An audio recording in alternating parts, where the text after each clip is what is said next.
Get ready for the dictation. Start. The year 2021 is going to be a special one as we will be entering the 75th year of our independence. This is a significant milestone in the journey of our republic and is an opportunity for reflection and introspection on our past achievements and future challenges. After centuries of subjugation and struggle, when India attained independence on August 15, 1947, it was a new dawn filled with hope and promise of a better future.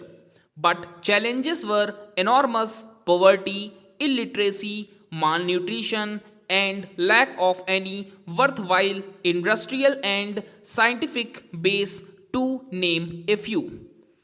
Today, we have come a long way since those days of want and scarcity. India is recognized as an emerging world power. We are the third largest economy in terms of purchasing power parity. The day may not be far when we regain our past glory of the times when India was known as Vishwaguru and was home to great philosophers like Patanjali and Sankaracharya, doctors like Charak and Shushruta, mathematicians like Aryabhatta and Varahmihir. Referring to this rich legacy, Sardar Vallabhbhai Patel had said, "There is something unique in this soil which, despite many obstacles, has always remained the abode of great souls." It was under the leadership of the great souls like Mahatma Gandhi, Sardar Patel, Netaji Bose, Veer Savarkar that our freedom struggle was fought. As we seek to transform India into a developed and prosperous nation, their lives and thoughts continue to inspire us. With a median age of less than 30 years, India is a young nation in an aging world. This youthful energy needs to be channelized constructively for nation building.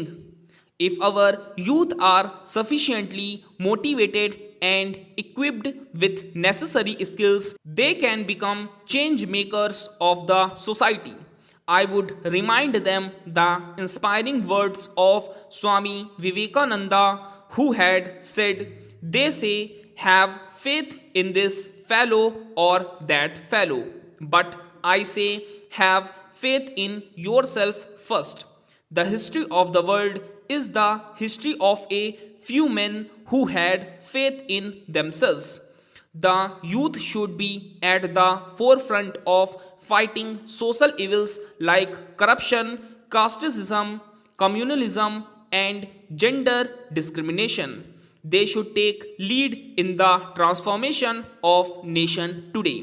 India needs to grow at a rapid pace to raise the standard of living of the people. But this growth has to be inclusive. This growth has to be environment friendly and sustainable. We are duty bound to leave a livable planet for our future generations. Our ancient culture teaches us to live in harmony with nature and all other beings. I have often said that we must preserve our culture and protect nature in order to have a bright future. Our development model should also be balanced. We should strive to bridge the disparities that still exist among people, communities, or regions. We should endeavor to bridge the rural urban divide and the emerging digital divide. It is true that the government alone cannot fulfill all these tasks. Private sector will also have to join hands. Public-private partnership is the way forward for India's development. Equally important is people's participation in the developmental programs. The success of Swachh Bharat mission has amply demonstrated that government programs should become mass movements owned and led by the people. India is on the cusp of a major transformation. Our aim is to build an ecosystem where everyone can reach his or her full potential and lead a fulfilling and meaningful life. The ongoing COVID 19 pandemic has disrupted the normal course of life and has put tremendous stress in our lives. But good news is the manner in which we have carefully calibrated our collective response to the pandemic. Our resolve and resilience have made us endure the negative impact and prompted us to tap into our innate strengths to meet the challenge. We are also turning this threat into an opportunity by moving towards Atmanirbharta or self-reliance. As the development of vaccine is nearing its final stages, we might have some light at the end of the tunnel. I hope we will be able to return to our normal routine soon. India is a vibrant parliamentary democracy that is emerging as an important player on the world stage and continues on its developmental journey with greater confidence, competence, and commitment.